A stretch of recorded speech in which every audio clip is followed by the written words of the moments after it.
Boa noite. Hoje a gente vai ver um pouco do início da definição de probabilidade, algumas aulas referentes a essa parte inicial das definições de probabilidade, mas antes, recebi aqui no nosso fórum Dúvidas de Probabilidade Estatística, uma dúvida sobre a mediana. Então, eu resolvi, antes de começar a parte de conteúdo referente à próxima a semana 3, mais especificamente, resolver com vocês essa questão em particular dessa mediana. O aluno encontrou um resultado diferente do que foi encontrado no gabarito. Lembro, mais uma vez, que esse gabarito foi um projeto de monitoria ao qual a monitora esteve incumbida de fazer esses gabaritos e encontrar os resultados. E depois disso não houve mais a revisão desses resultados, o projeto já acabou, enfim. Então, pode ser que ela tenha pensado em utilizar outro método, mas no caso da mediana, acho que não tem outro método de se encontrar. Então, vamos lá. A questão é a questão 11, na lista 2. Estou com ela aberta aqui. Essa é a lista 2 e essa é a questão 11. Na verdade, o que se tem, de uma forma resumida, é um conjunto de dados colocados de forma distribuídas em intervalos, ou seja, uma distribuição com dados agrupados, e as respectivas frequências absolutas desses dados. Se a gente quer a mediana, a gente tem que pensar em calcular a mediana para dados agrupados. E o cálculo para mediana para dados agrupados requer um pouquinho mais de elementos, além do que tem aqui. Então, eu preparei uma planilha com essas informações. Estava preparando essa planilha agora, enquanto vocês estavam entrando, para que a gente coloque exatamente as informações necessárias para fazer o cálculo da mediana. Lembrando sempre que mediana divide o teu conjunto de dados em duas partes, em que você tem 50% antes e 50% depois. Então, nos dados agrupados, como você não tem condições de ver pontualmente, você procura o intervalo, ou a classe, que acumula os 50%. Porque você sabe que a partir dali, dentro daquela classe, em algum ponto, acumulou 50% antes e vai ter 50% depois. Então, vamos lá. Como é que a gente sabe disso? A gente precisa preencher essa tabela. Para preencher essa tabela é muito simples. A frequência relativa, ela vai ser sempre calculada pelo valor da frequência absoluta dividida pelo total, que já foi calculado ali embaixo, que é igual a 50. Repetindo esse passo para todos, eu terei todas as frequências absolutas. E a soma dessas frequências tem que ser igual a 1. Ok, somou igual a 1.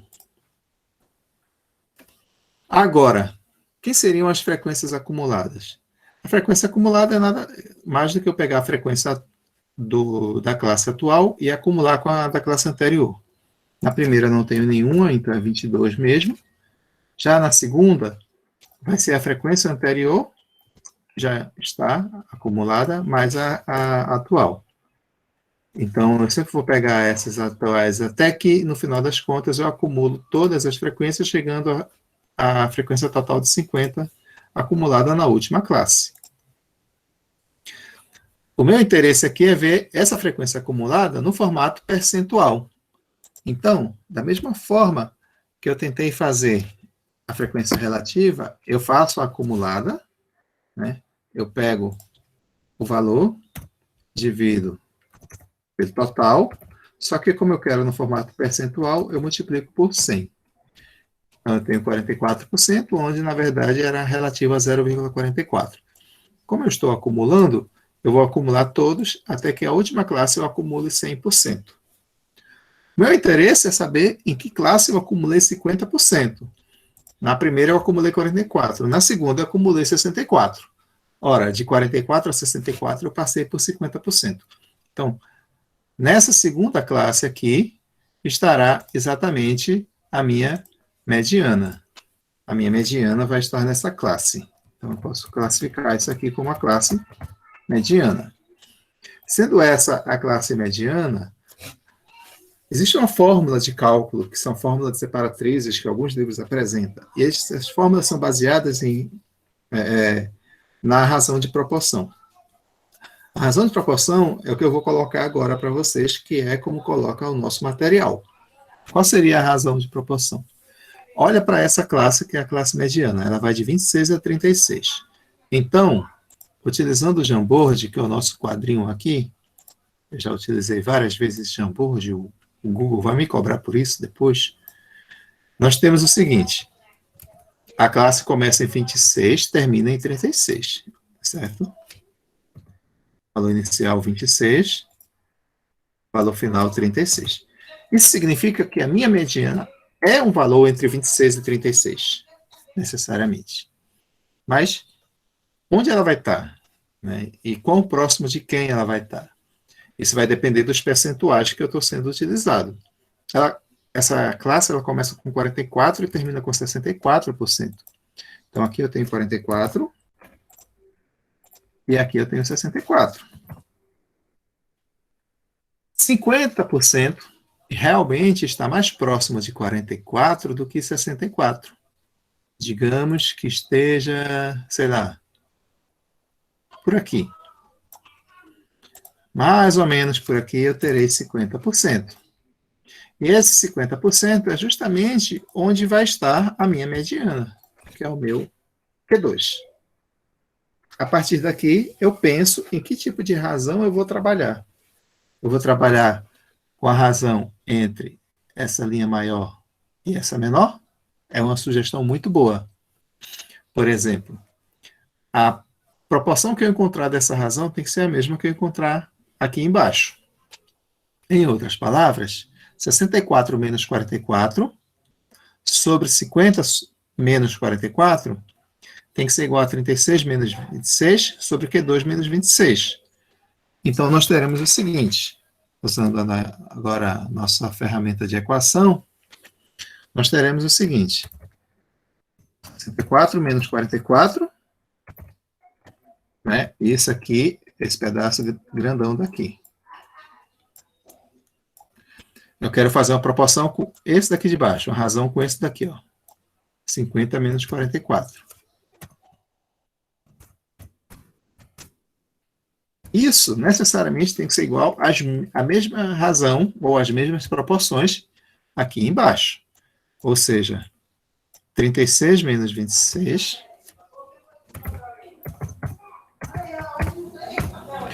sobre 2 menos 26, que é esse pedacinho aqui.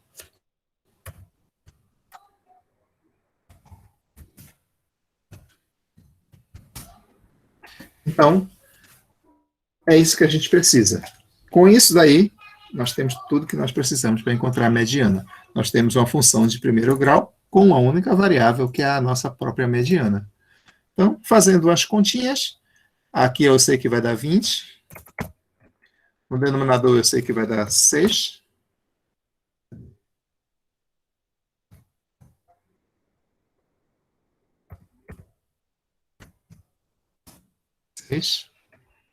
Aqui no numerador eu sei que vai dar 10. E no denominador eu continuo com P2 menos 26. Aí vai ser 6 vezes 10, 60. 20 Q2 menos 26. Ou eu posso passar o 10 para cá, eu fico 20 sobre 60, que vai dar 2 sobre 6, que vai dar 1 sobre 3. Certo? Isso aqui é equivalente. Né? Se eu passar o 10 para cá, vai ficar 60, 2 sobre 6, 20 sobre 60 é igual a 2 sobre 6, que é igual a 1 sobre 3. Aí eu faço meios pelos extremos. Eu vou ficar com Q2 menos 26 igual a 3. Todo mundo acompanhou? Logo, Q2 vai ser igual a 26 mais 3, que é igual a 29. Ou seja, a resposta do nosso colega está correta, porque foi isso que ele acabou encontrando. Ele achou 29. Como não tem a resolução da monitora, eu não sei informar que critério ela utilizou para resolver, para calcular essa mediana. Então, fica aqui a informação de que a resposta da questão 1, 11 da lista 2, quando se trata da mediana, é Q2 igual a 29. Ok? Então, com isso, espero ter tirado a dúvida do nosso colega e dos demais. E a gente fecha, então, essa parte com as dúvidas referente à parte da estatística descritiva, tá? As 5 primeiras aulas. Não quer dizer que a gente possa discutir mais sobre isso. A gente vai discutir, a gente pode voltar nas dúvidas em qualquer momento que você estiver, tá certo? E também, possivelmente, na aula de revisão que a gente deve fazer antes do dia da prova, certo? Então, com isso, a gente volta aqui, tá? Vou só fazer um comentário depois, dizendo que foi resolvido durante a aula, né? A aula da semana passada foi postada, a aula de hoje será postada também. E nós teremos, então,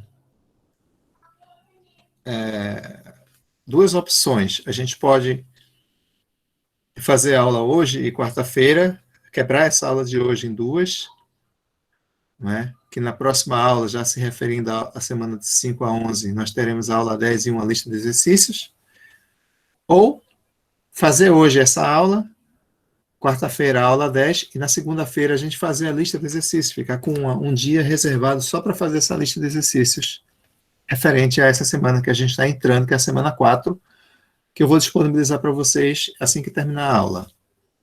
Então, de repente a gente adianta o conteúdo dessas aulas hoje, quarta-feira a gente faz o conteúdo do teorema, e na segunda-feira que vem a gente faz a lista de exercícios, para depois entrar na aula de variável aleatória e finalmente entrar na realização da prova. Então vamos lá. A aula de hoje consiste em conceituar probabilidade. Inicialmente, falar um pouco sobre probabilidade. Para isso, nós temos 3 aulas. Aula 6, aula 8 e aula 9. A aula 7, para quem está curioso, porque eu não coloquei lá, eu não coloquei aqui, aula 7, semana 3, aula 6, 8 e 9. A aula 7 é uma revisão de análise combinatória, a qual, para o nosso objetivo, eu considero desnecessária. Caso vocês estejam interessados, eu posso disponibilizar, mas não será cobrado, não será tratado conteúdo sobre essa aula 7. Tá? Se for necessário, eu disponibilizo também e deixo lá junto com as outras aulas na semana 3, mas elas estão aqui, aula 6, 7, que não vai ter, 8 e 9. Eu acho que ela podia ficar disponibilizada e aí quem tiver interesse acessa e olha o conteúdo. Claro, perfeitamente. Não precisa ter uma aula síncrona abordando essa aula, né? Isso. Quem quiser revisar. Posso deixar como material de consulta, né?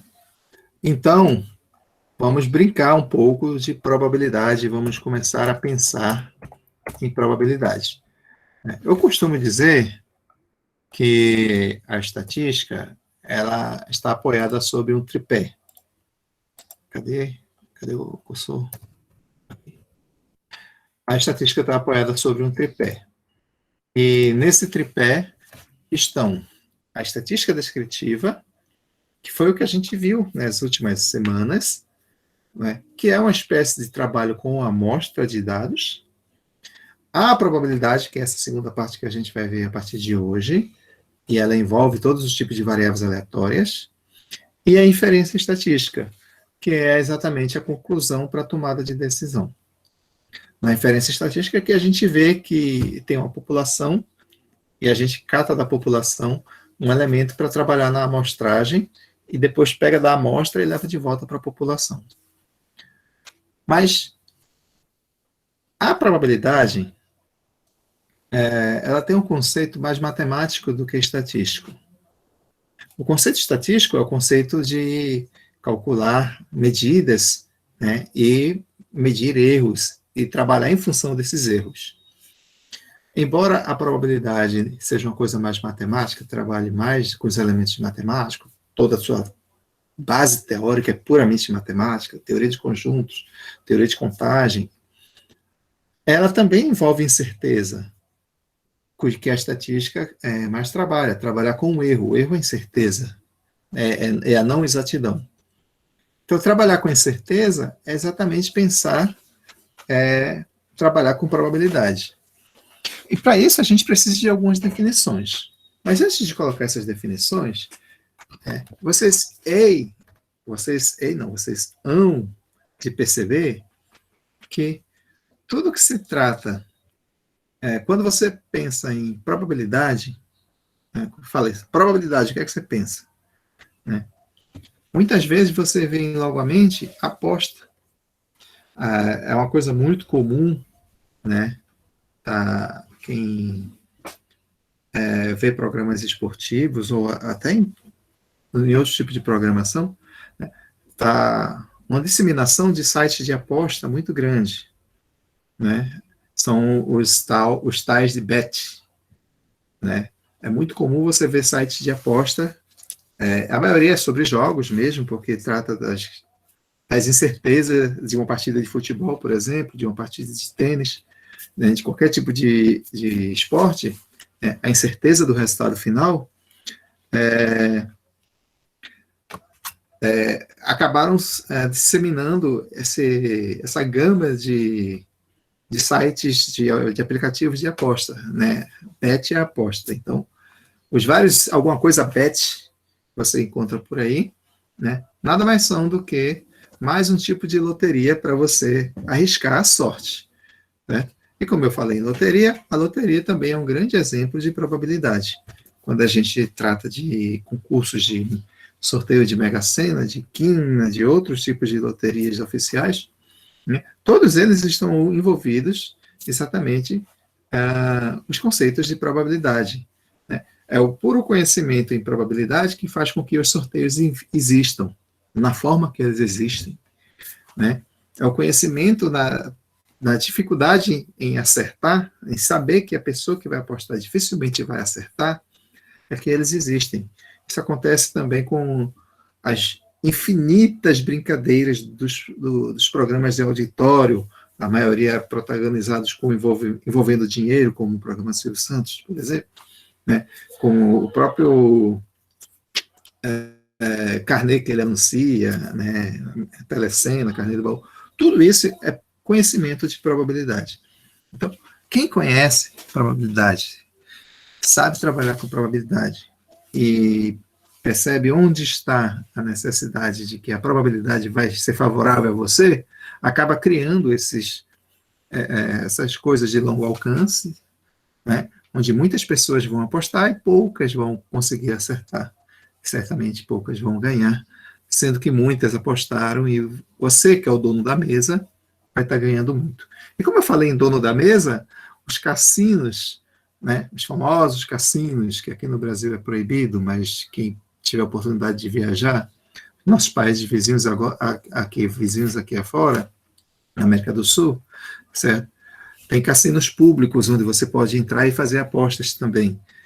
Então, os mais diversos tipos de jogos que estão nos cassinos são todos baseados em probabilidade, são todos com a certeza de que a incerteza vai levar à não vitória ou à difícil vitória, e que você mais vê por aí é que essas pessoas estão enriquecendo, né, cada vez mais. Las Vegas, San Marino não, como é que é? San Marino, né? Monte Carlo, né? Monte Carlo, né? São cidades milionárias por conta justamente dos cassinos, tá certo? E todos eles estão feitos com base exatamente em teoria, pura teoria de probabilidade. tá? Vocês podem acabar conhecendo todas elas, a partir de agora, todas as probabilidades de acerto e de erro, tá certo? E às vezes até tentar desistir de fazer algum tipo de aposta. Mas, por incrível que pareça, muitas pessoas, o corpo humano, né, o ser humano ainda acredita que apostar, mesmo que a chance de acertar seja muito pequena, ainda é a melhor opção, uma vez que a chance de você receber, se você acertar, você vai receber uma bolada, né, um prêmio que chama muita atenção. Tá bom? Mas, enfim, isso é conversa para discutir em seminários, tá certo? Tentar ficar jogando com números, brincando com a cabeça das pessoas. E vamos aos elementos iniciais. Tá? Probabilidade é um conceito. A probabilidade você vai perceber que depois trabalha como uma função também. Mas como vencer esse conceito? O conceito de probabilidade, ele depende de 3 elementos: experimento aleatório, espaço amostral e evento aleatório. Antes de passar por essas teorias, eu vou falar por cima e depois a gente pode ver alguns exemplos. O experimento aleatório é tudo isso que eu acabei de falar. Quando você joga um dado, você está fazendo um experimento aleatório. Você não sabe qual a face do dado vai cair. Quando você joga 2 dados, pior ainda, porque você tem que verificar a possibilidade de um e a possibilidade do outro. Isso vai estar lá, naquele joguinho, naquela mesa lá, em que você não vai ter a mesma sorte de alguma outra pessoa. Ou você vai ter a sorte e a outra não vai ter. É uma questão de sorte. E sorteio, né, o nome sorteio, vem disso aí. Aliás, o sorteio também é um experimento aleatório. Sorteio de Mega-Sena, sorteio de loteria, sorteio de uma rifa. É um experimento aleatório. Você não sabe o resultado que vai dar. Então, o experimento aleatório, de uma forma resumida, é qualquer tipo de experimento cujo resultado você não sabe. Você pode até saber as possibilidades desse resultado. Ah, se eu jogo um dado, só pode cair uma das 6 faces. Mas você não sabe qual a face que vai cair. E se você repete esse experimento da mesma forma, jogar o dado, por exemplo, pode cair de outra face diferente da que caiu anteriormente. Então, o experimento aleatório, você pode até saber os possíveis resultados, mas você não sabe qual vai ser o resultado que vai acontecer. Certo? Então, tudo que a gente pode saber sobre o experimento aleatório é exatamente os possíveis resultados. E isso é a definição do espaço amostral. O espaço amostral é exatamente os possíveis resultados do seu experimento aleatório. Se você está um sorteio de rifa, se a rifa foi numerada de 1 a 1000, vai ser um número de 1 a 1000. Se você está jogando um dado que tem 6 faces, cada face numerada de 1 a 6, vai ser uma das 6 faces. Uma moeda, cara e coroa, uma das 2 faces. Né? O sorteio de Mega-Sena com 60 números, né? Cada sorteio vai ser um dos 60 números. Então, o espaço amostral é exatamente o conjunto de todas as possibilidades do teu experimento aleatório. E o evento aleatório? O evento. Um evento nada mais é do que um subconjunto do espaço amostral. Veja que o espaço amostral, eu já estou definindo ele como um conjunto. Conjunto com todas as possibilidades do teu experimento.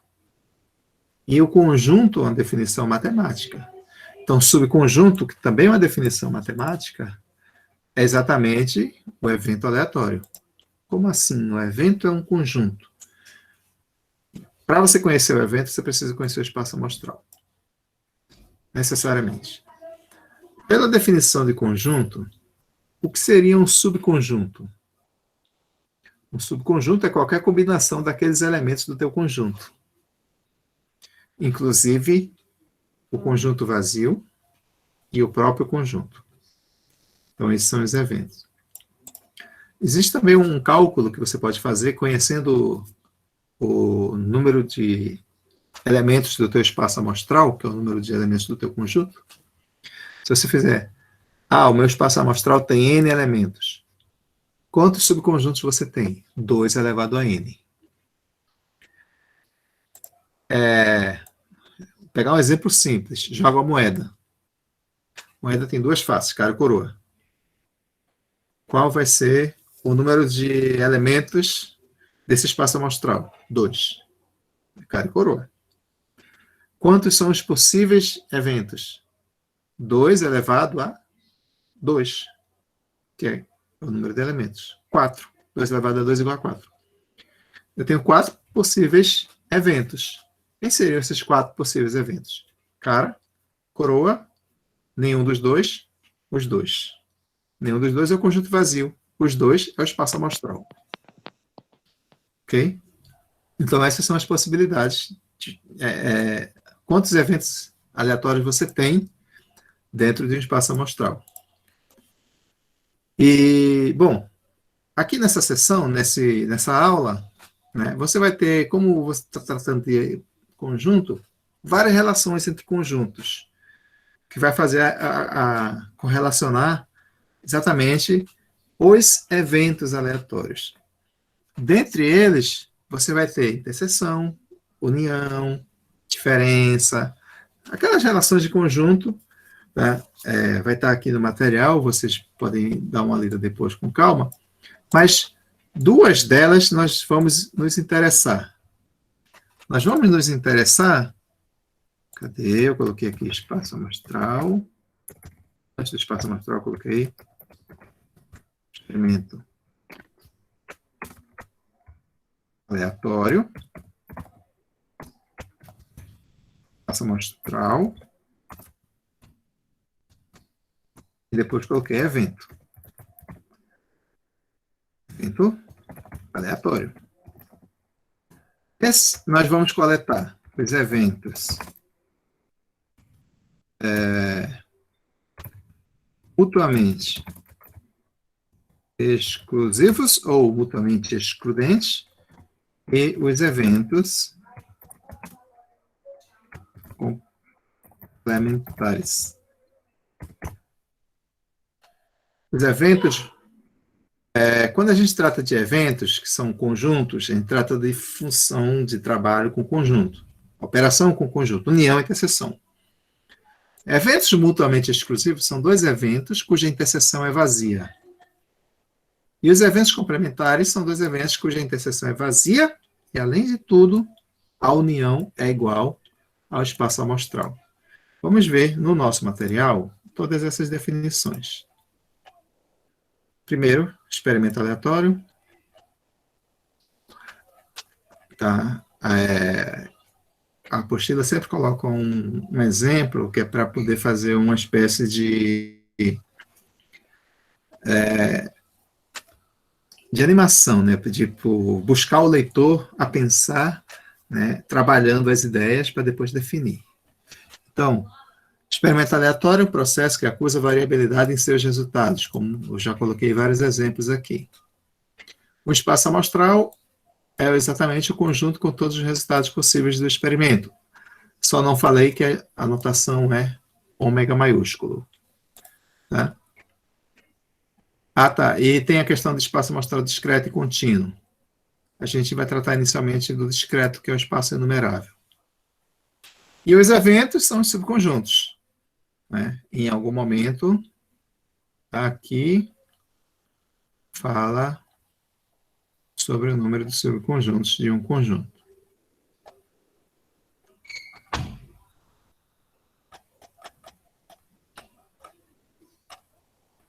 Que é 2 elevado a n.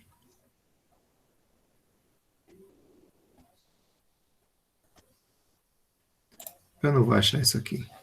Mas, enfim, quando formos trabalhar a lista de exercícios, a gente vai ter bastante caso para isso. E as operações com os eventos são as operações entre conjuntos. Interseção.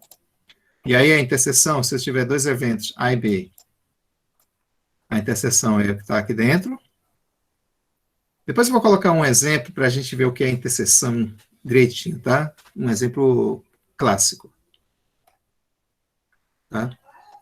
Exclusão, mutuamente exclusiva, ou seja, quando a interseção é vazia, é justamente aquela definição que eu coloquei para vocês aqui. Tá? mutuamente exclusivo.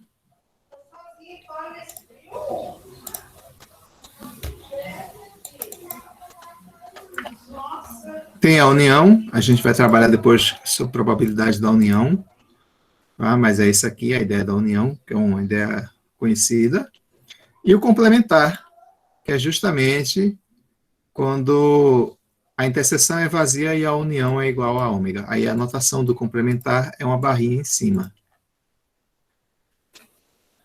Tá? Tem a diferença, nós não vamos tratar muito sobre a diferença, mas vocês podem dar uma lida, tá certo? Mas vamos trabalhar alguns tipos de exemplos. Ah, tá. E terminando com a partição. A partição, só para exemplificar, que depois a gente vai ver com mais detalhe, a partição, ela funciona da seguinte forma. Considere o espaço amostral ômega. Tá?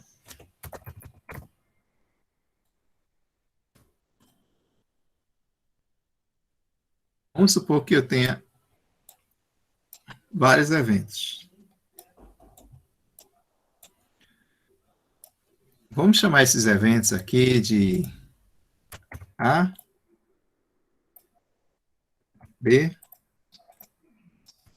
C, D, E e F. Tem 6 eventos. Vamos supor que tem exatamente 6 eventos. Percebam que esses 6 eventos, eles não têm interseção em comum. Tá? Você não tem um evento passando por dentro do outro. Tá? Eles estão fechadinhos aqui. E quando você faz a união entre eles, vai dar exatamente o teu espaço amostral, o teu ômega. Então, quando isso acontece, eu digo que esses eventos formam uma partição do meu espaço amostral. E essa é a definição que está sendo colocada aqui, a definição de partição. Se eles são disjuntos, ou seja, a interseção é vazia, 2 a 2, e a união vai dar o espaço amostral, a união de todos, né, foi exatamente o que aquele desenho mostrou. Então, disse que, nessa situação, esses eventos formam uma partição. A partição vai ser muito útil na próxima aula, quando a gente vai trabalhando os teoremas. Tá? Por agora, aliás, até o meu desenho apareceu aqui, tá vendo? Por agora, tá? Nós vamos pensar no seguinte. Essas identidades vão ser usadas quando a gente está trabalhando com a definição de probabilidades também. Tá? Mas eu quero colocar um exemplo. Esse exemplo que eu vou colocar aqui. Considere o seguinte experimento aleatório.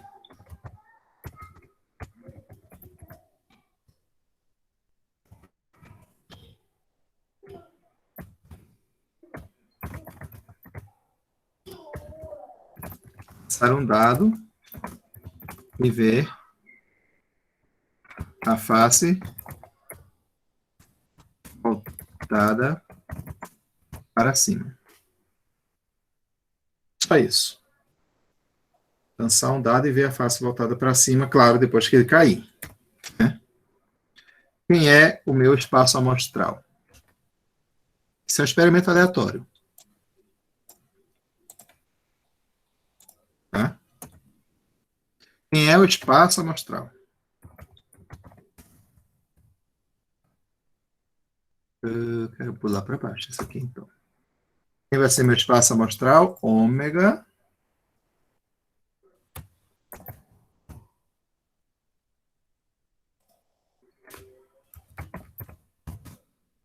Quem vai ser ômega?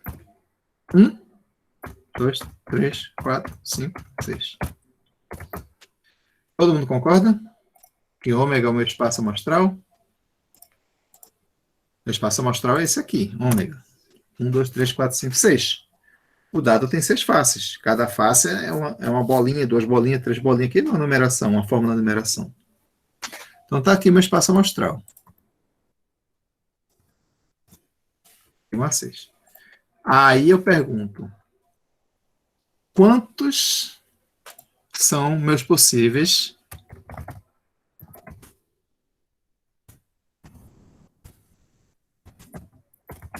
os possíveis eventos aleatórios. Quantos são os possíveis eventos aleatórios? Resposta?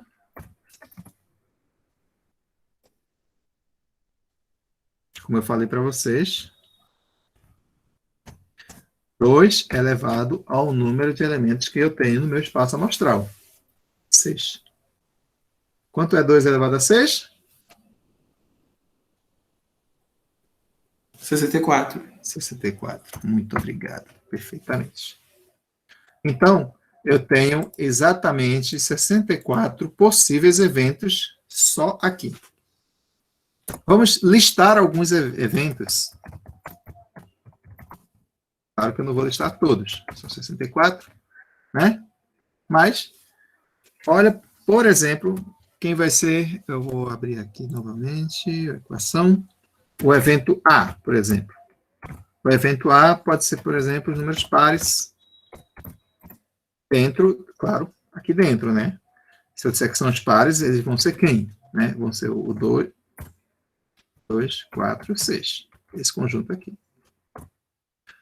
Né? Eu posso dizer que meu evento são os ímpares. Ímpares aqui dentro, claro. Ou seja, sim. Eu posso dizer que o meu conjunto é o conjunto dos primos. Esses são os primos desse conjunto aqui, o 2, 3 e o 5. Posso dizer que o conjunto é apenas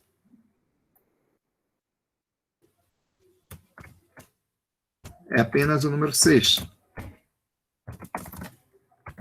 Eu posso dizer que o conjunto é apenas o número 1 e 4, por exemplo. Números 1 e 4. F, sei lá, 1 e 3.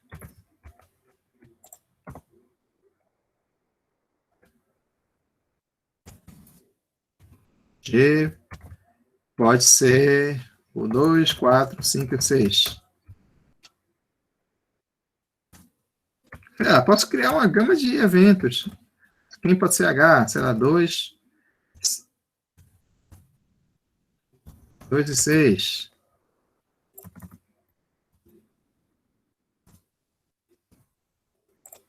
Entendeu? Então, tem vários conjuntos. Tá? Estou só colocando alguns exemplos. Oi. Pode ter um evento que tenha a mesma quantidade de elementos que o ômega? Sim, exatamente. Tanto, eu posso dizer que eu posso ter o conjunto I, por exemplo, que é exatamente igual ao ômega, certo? Posso ter o conjunto J, que é igual exatamente ao conjunto vazio. Que são, quando você coloca o número total de subconjuntos de um conjunto, você inclui exatamente o próprio conjunto e o conjunto vazio. Então, eu posso ter esses dois aqui também. Tá? Ômega e o vazio. Tá bom? Então, eles também são subconjuntos, eles também são eventos. Tá? O que seria, nesse caso, nesse experimento, o que seria o conjunto vazio? O que seria o J?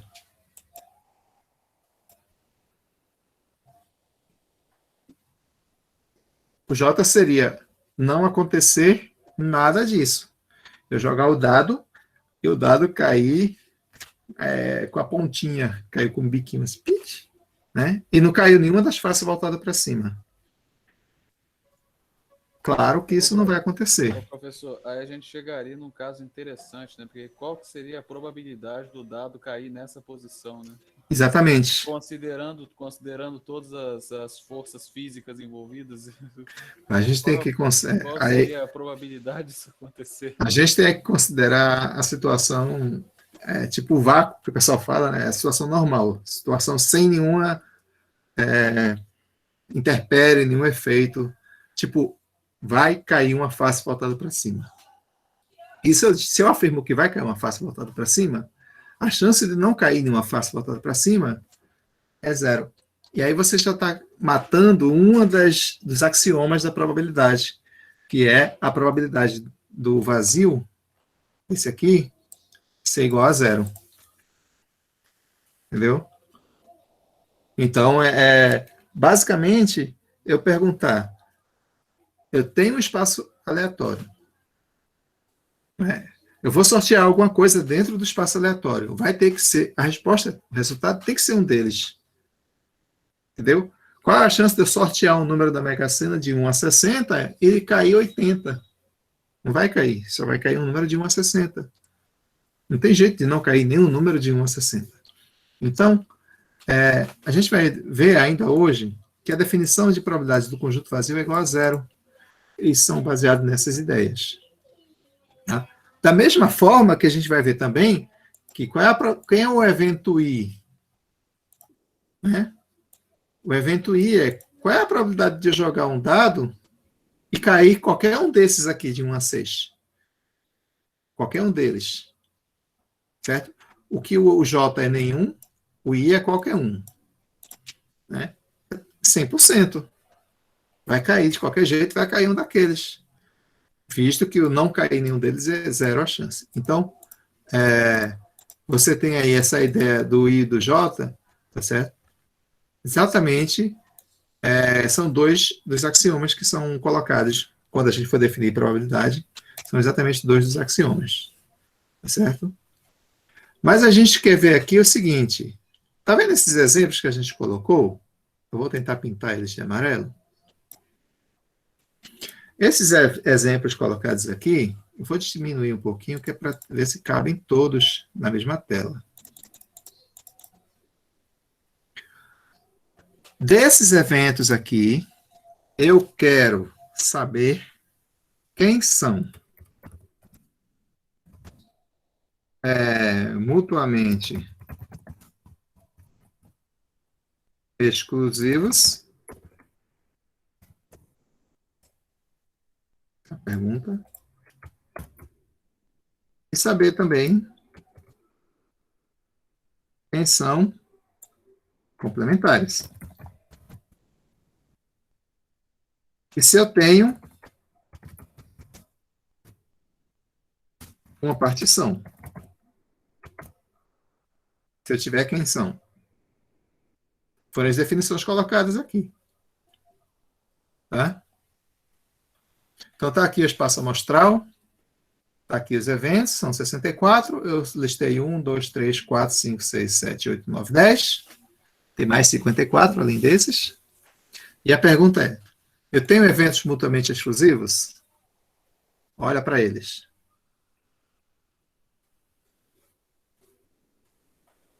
Tenho sim. Por exemplo, aqui, A e B. Todo mundo concorda que A e B são mutuamente exclusivos? Sim. Qual é o critério para eles serem mutuamente exclusivos? A interseção é vazia. Tá? Cadê o... Já pulei muita coisa.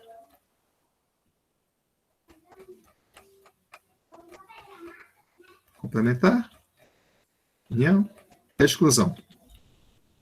Eles são mutuamente exclusivos se a interseção é vazia.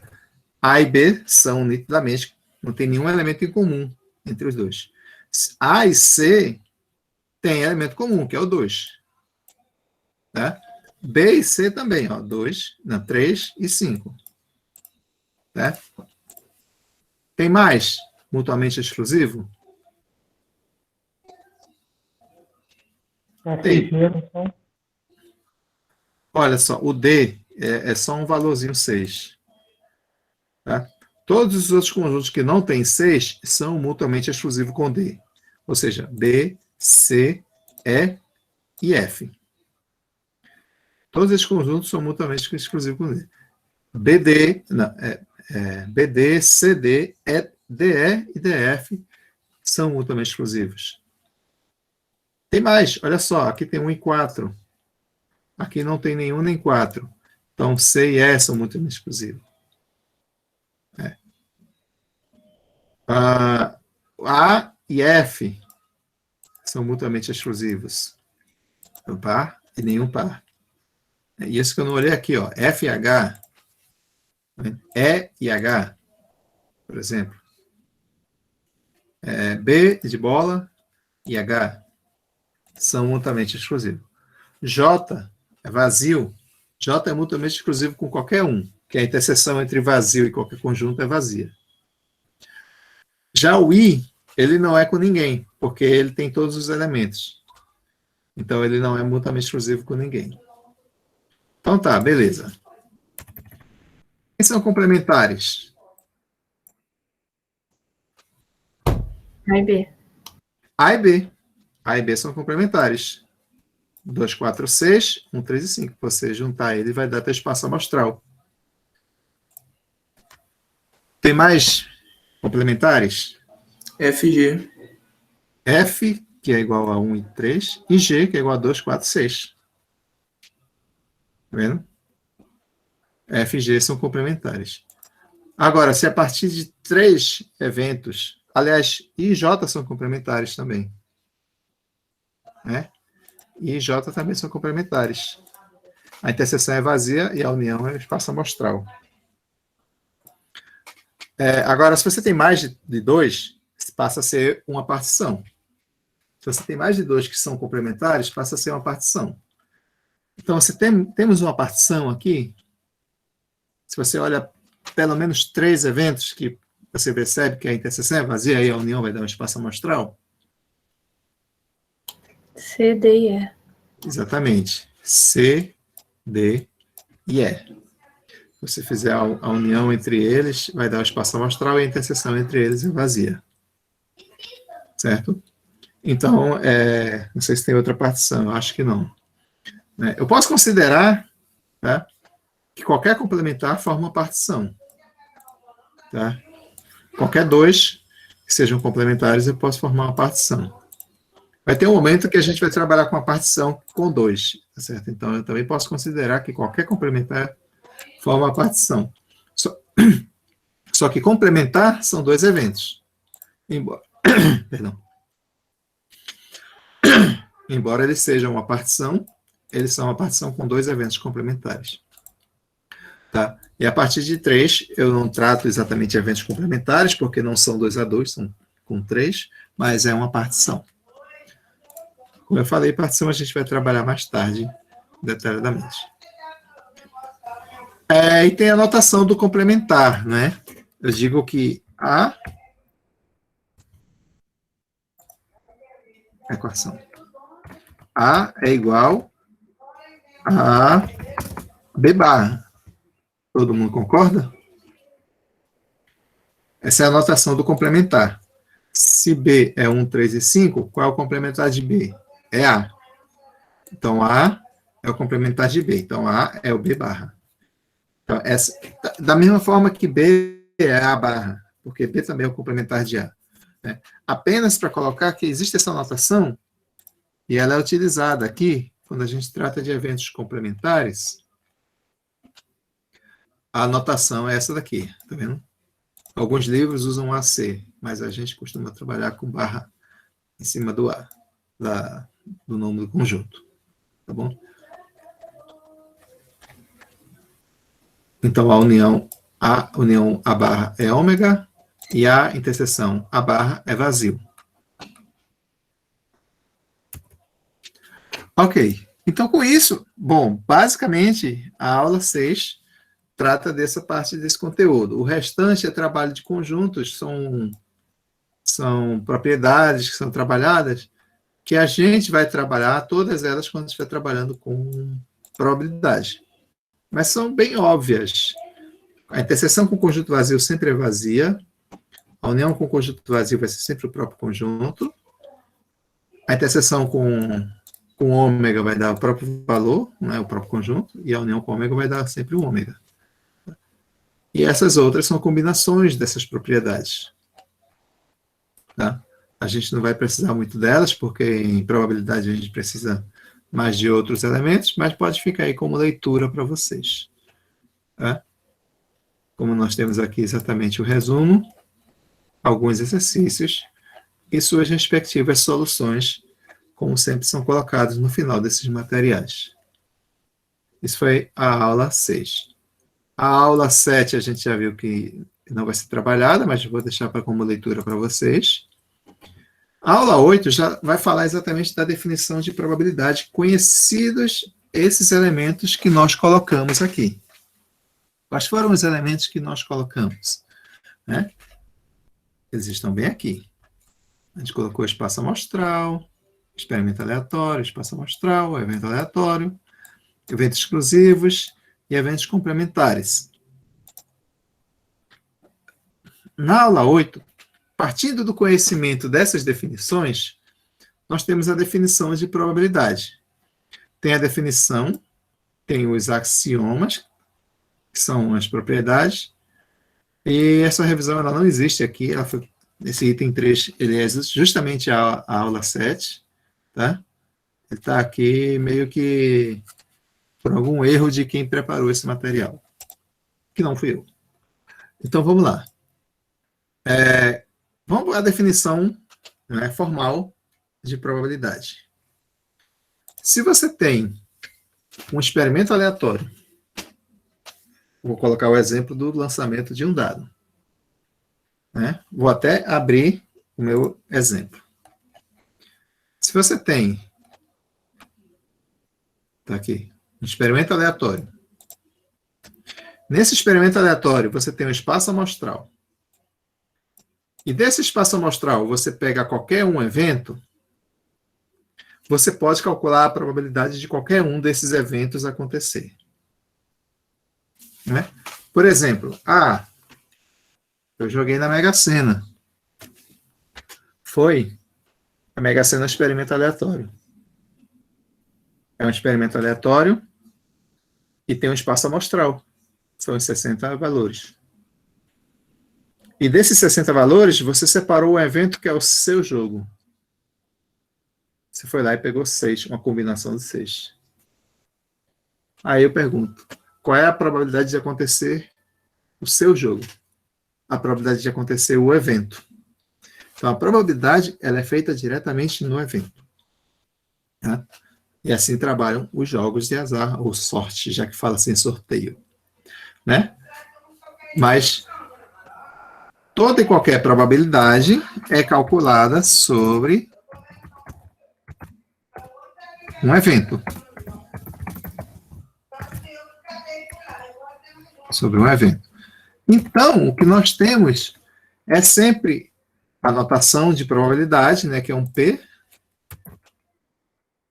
calculado sobre algum evento. Vamos supor um evento A. Não que eu queira dizer que eu estou trabalhando com esse evento A em particular, com esse experimento aqui. Eu estou colocando de uma forma genérica. Tá? Colocando de uma forma genérica. Quero calcular a probabilidade sobre o evento A. A definição axiomática de probabilidade é: essa probabilidade vai ser calculada fazendo a razão entre o número de elementos do evento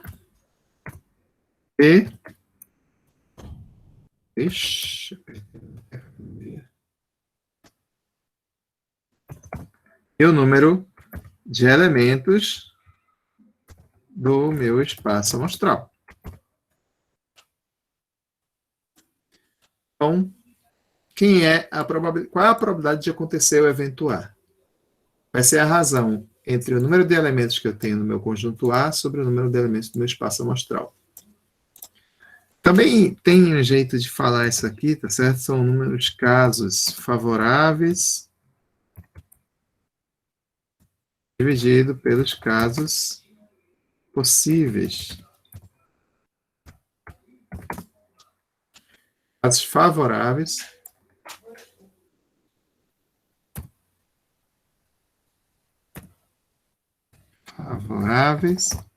sobre os casos possíveis. Por exemplo, vamos voltar. Aí sim, agora eu volto aqui. Tá? Lancei um dado, espaço amostral, evento. Se eu lancei um dado, qual é a probabilidade de sair um número par? Ou seja, qual é a probabilidade de A? Ora, eu tenho 3 elementos em A, de um total de 6 de ômega. Então, é 3 sobre 6, que é igual a 1 meio.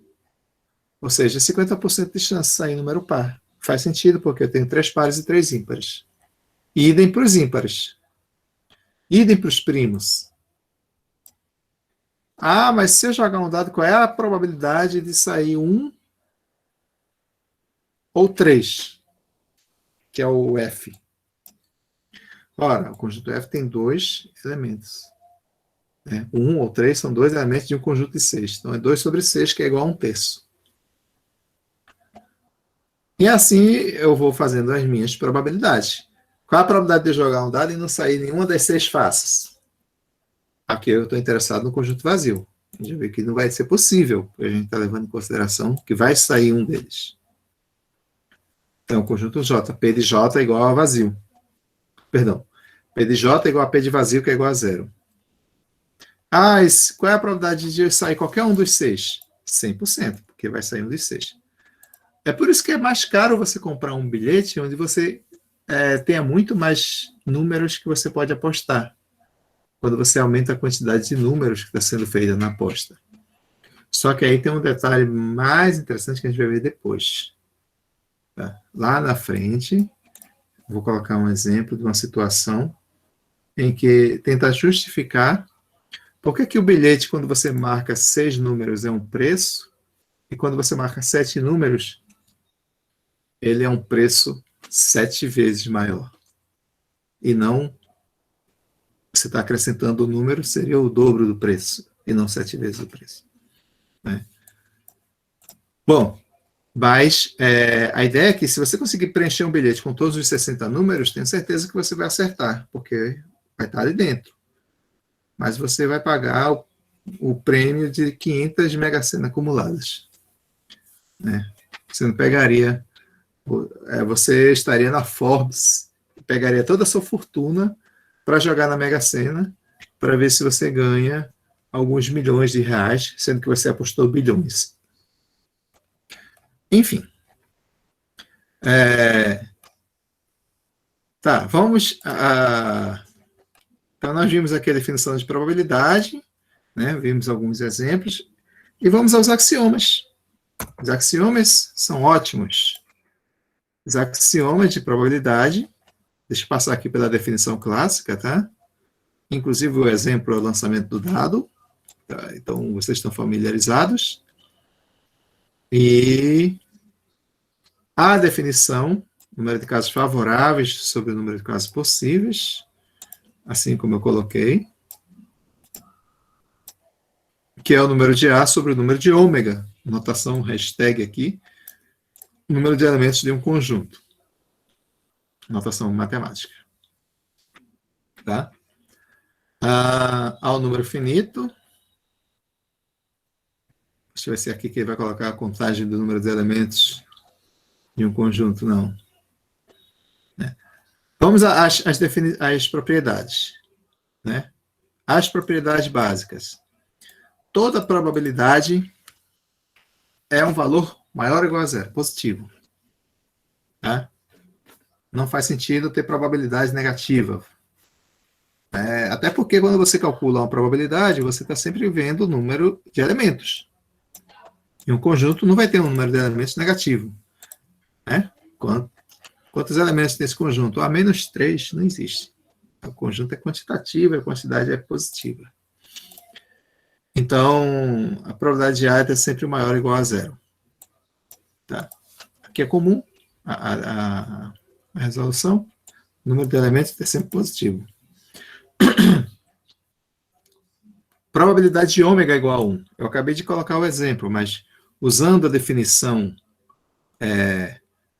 a definição axiomática, né, é que nós estivéssemos trabalhando a calcular a probabilidade de ômega. É trocar o A aqui em cima por ômega, e aí você fica com a razão de 2 números iguais.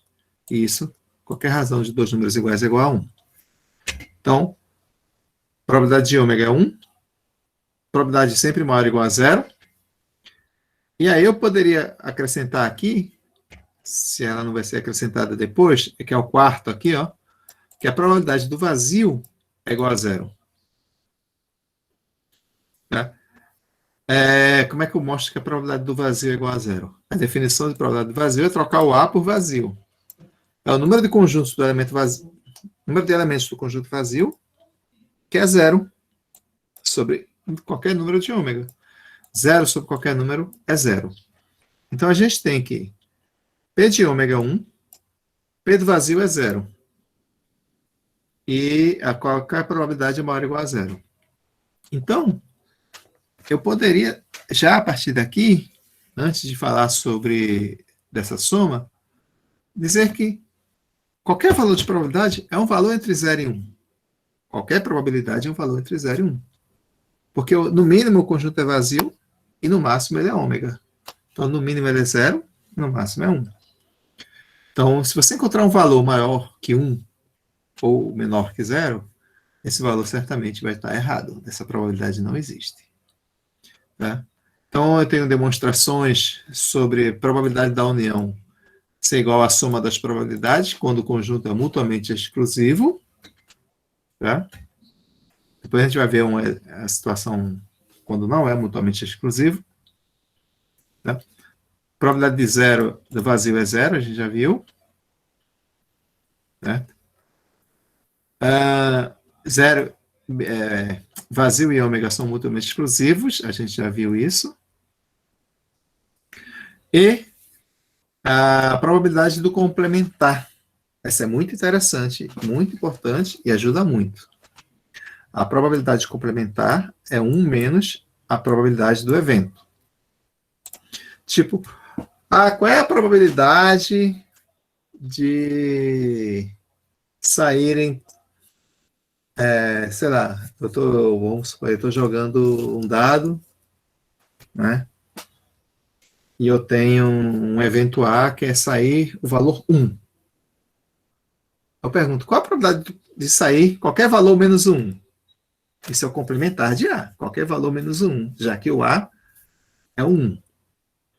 Então, para eu saber calcular a probabilidade do complementar de A, eu sei calcular a probabilidade de A, que é 1 sobre 6, que é um elemento sobre o total, e basta fazer 1 menos 1 sobre 6.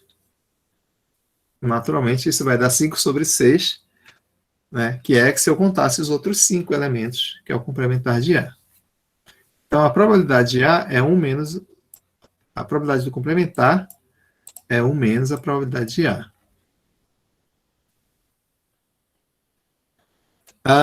Essa probabilidade da diferença aqui, ela é mais uma constatação da propriedade de diferença entre conjuntos, tá? Que a diferença de conjunto de A menos B vai ser o conjunto A menos a interseção. Então, a probabilidade de A menos B é a probabilidade de A menos a probabilidade da interseção. E está sendo desenhada aqui. Tá? A menos B é tudo que está em A que não está em B. Então, eu tiro isso. Então, é A, que é tudo isso, menos a interseção, que vai dar exatamente esse. Essa aqui. P de A união B é igual a P de A mais P de B menos P de A interseção B. Muito importante também. Né? É a definição geral de probabilidade da união. Essa definição ela vem do número de elementos do conjunto. Porque trabalhar a probabilidade é trabalhar o número de elementos. Tá? E o número de elementos da união vai ser eu contar todo o conjunto B, todo o conjunto A, só que quando eu conto A e conto B, a interseção é contada 2 vezes. Uma vez aqui, outra vez aqui. Então, para evitar essa duplicidade da interseção, eu tiro a interseção. Então, vai ser A mais B menos a interseção. Então, a probabilidade da união é a probabilidade de A mais probabilidade de B menos probabilidade da interseção de A e B. Esse aqui é direto. A definição que probabilidade de A é menor ou igual a 1, a gente já viu anteriormente quando percebemos que a probabilidade, claro, que a probabilidade de A é subconjunto de ômega. E ômega tem probabilidade igual a 1. Então, a probabilidade de A vai ser sempre menor ou igual a qualquer probabilidade de ômega, que é sempre igual a 1. Aqui está o resumo das propriedades que foram colocadas. Temos exemplos. Depois a gente vai ver mais exemplos, tá? Que a gente vai trabalhar mais sobre isso. Tá? Vou deixar que vocês fiquem à vontade para verem esses exemplos.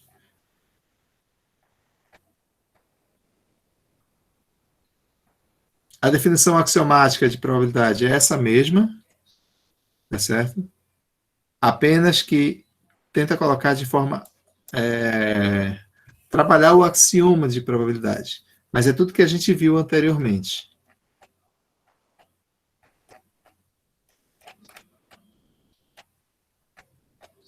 O nosso resumo, com as propriedades e a definição, e mais exercícios com resolução no final.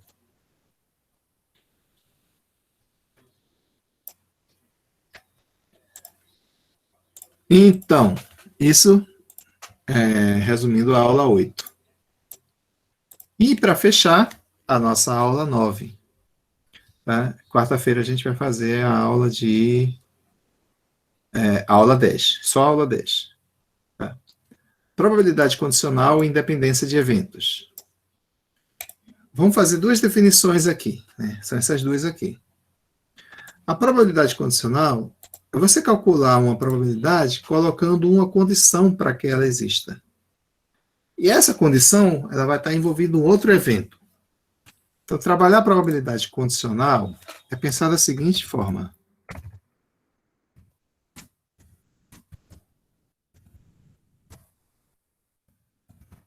Probabilidade condicional. Considere dois eventos. Esses eventos são do mesmo espaço amostral. Naturalmente, do mesmo experimento. Tá? Seria a probabilidade condicional. Seria você calcular a probabilidade condicional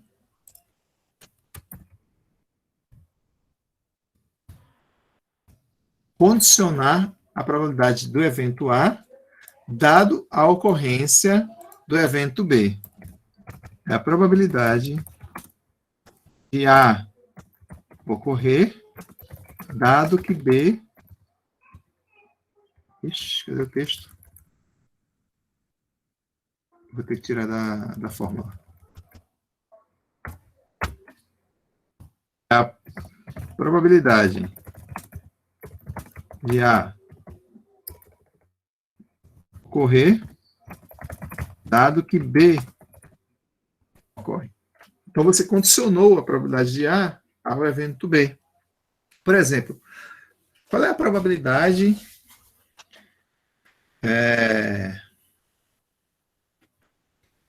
qual é a probabilidade de eu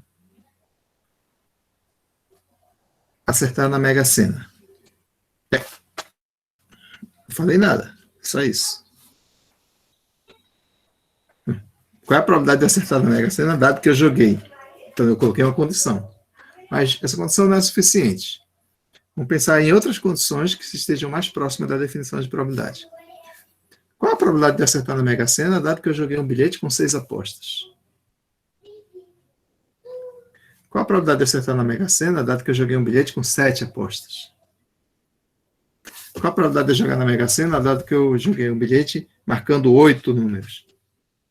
Então, eu estou criando probabilidades do mesmo evento, só que eu estou colocando condições diferentes. O condicional está ficando diferente. E isso vai dar resultados diferentes à minha probabilidade. Tá? Mas como é que eu calculo isso?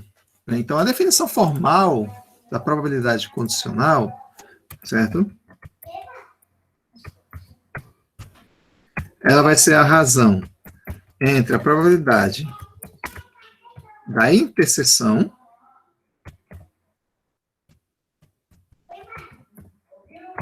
e a probabilidade da condição. Ou seja, a probabilidade condicional de A, dado que o evento B ocorre, vai ser a probabilidade da interseção dividido pela probabilidade da condição, no caso B. Então, quanto maior for a probabilidade da condição, menor vai ser a probabilidade de acontecer. Porque essa condição vai estar lá no denominador. Tá certo? Então, a partir dessa definição, eu também monto a definição de probabilidade da interseção, que vai ser colocada diretamente a partir daí. A probabilidade da interseção, né, vai ser como se estivesse colocando aí Vai ser o seguinte: P de A vezes P de B dado A, ou P de B vezes P de A dado B, ou seja, qual a probabilidade de acontecer A e B? É a probabilidade de acontecer A vezes a probabilidade de acontecer B, dado que aconteceu A. Ou é a probabilidade de acontecer B vezes a probabilidade de acontecer A, dado que B aconteceu. Isso é probabilidade da interseção. E falar probabilidade da interseção é dizer qual a probabilidade de os dois ocorrerem. Tá? A interseção posso juntar, tá certo, ao conector E. A união eu posso juntar ao conector O. Ou seja, quando eu pergunto qual é a probabilidade da união, deixa eu colocar aqui.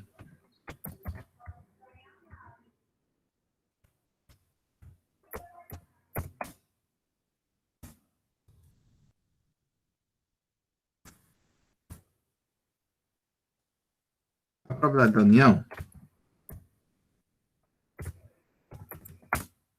entre A e B, já viu que isso aqui é P de A, aí vi lá os conjuntos, né? Mais P de B, menos probabilidade da interseção. Viu isso? Né? E aí eu pergunto, qual é a probabilidade da união?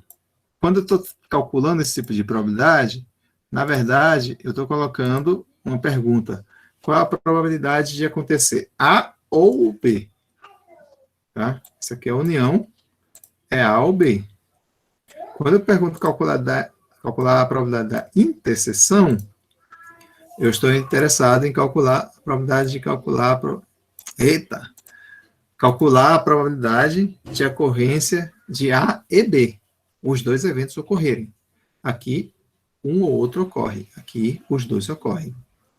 Tá? Então, essa é a diferença entre a probabilidade da união e a probabilidade da interseção e as suas respectivas fórmulas a serem utilizadas.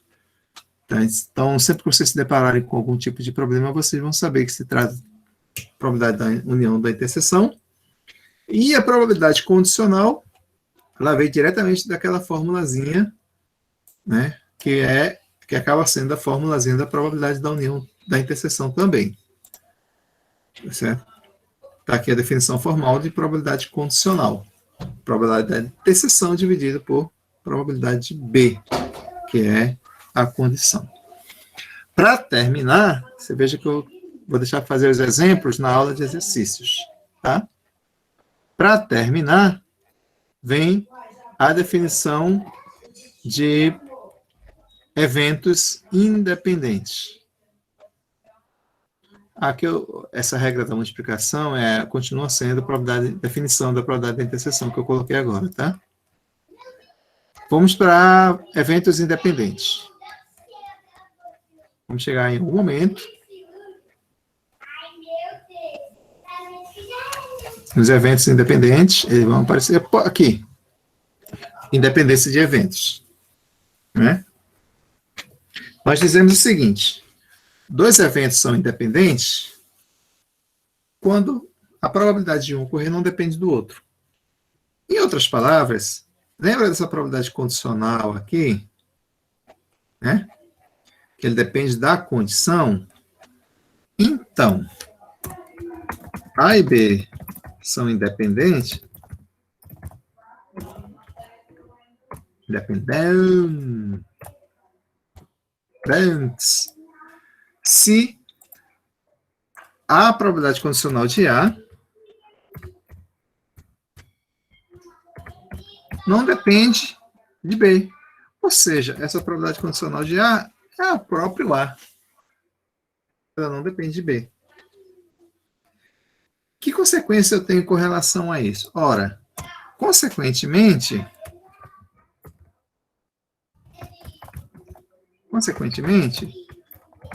se A e B são independentes,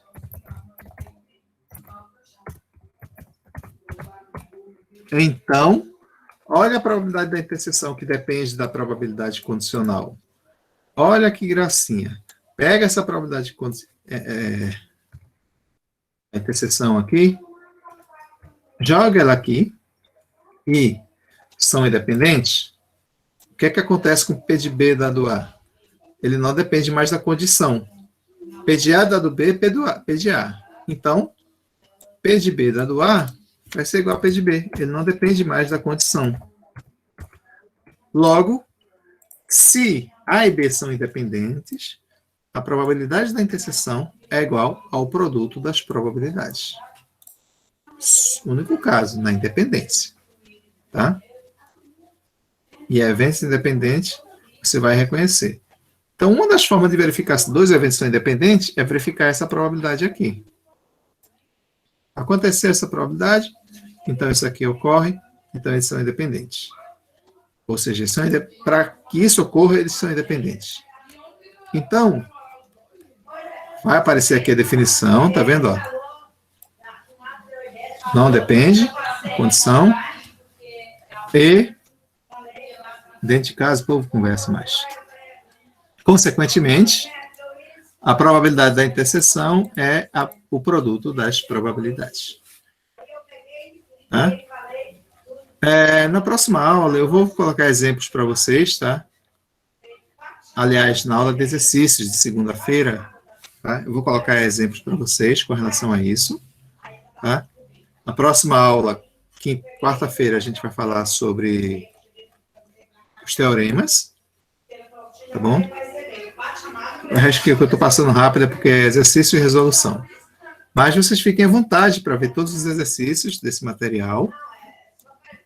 Então, eles estão aí disponíveis na apostila, um material rico, tem outras aulas. Tá? Mas a ideia é que na próxima quarta-feira, próxima aula, a gente vai ver o capítulo 10, a aula 10, tá? Os teoremas. E na segunda-feira, tá? A gente faça a lista de exercícios. E aí, fazendo a lista de exercícios, a gente vai rever todas essas definições, trabalhar aplicações, tá? E vai poder fazer uma espécie de resumo também desses conteúdos, tá? Sendo na próxima segunda-feira a aula referente à semana 4, que vai ser exatamente a aula de exercícios. Quarta-feira que vem, eu vou querer que a gente se encontre para a gente ver o teorema, esses dois teoremas aqui, probabilidade total e teorema de Bayes. Tá? São dois teoremas muito importantes a serem tratados na teoria de probabilidade. Tá? Por hoje, é isso que temos a oferecer. Tá? As 3 aulas que foram colocadas. E também falei um pouco sobre a aula 7, né, que é uma revisão de análise combinatória, a gente não vai precisar dela, mas por aqui ficamos hoje, nessa segunda-feira, e na próxima quarta-feira a gente trata dos teoremas de probabilidades.